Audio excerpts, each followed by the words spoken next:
कांग्रेस के विधायक और उनके जो कार्यकर्ता है सभी प्रकार के संयुक्त एक सोची समझी साजिश के तहत छत्तीसगढ़ में ये आपराधिक गिरोह के रूप में जिस तरह से चड्डी बनियान गिरोह काम करता है उसी तरह से ये गिरोह बनाकर काम कर रहा है। जांजगीर चांपा के श्याम सुपर मार्केट डकैती कांड के बाद भाजपा ने कांग्रेस पर जमकर आरोप लगाए हैं।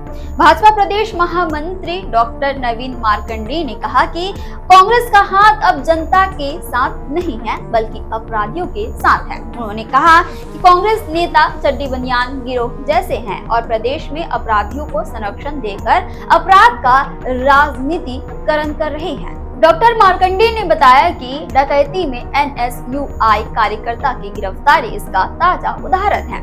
विधायक के घर से हथियार बरामद होना और महिला विधायक का अवैध रेत खनन का ऑडियो वायरल होना इस बात को साबित करता है। उन्होंने कहा कि कांग्रेस अपराधियों को पनाह देकर जनता को डराने की राजनीति कर रही है। छत्तीसगढ़ से जुड़े और अपडेट्स के लिए आप देखते रहें वयम छत्तीसगढ़।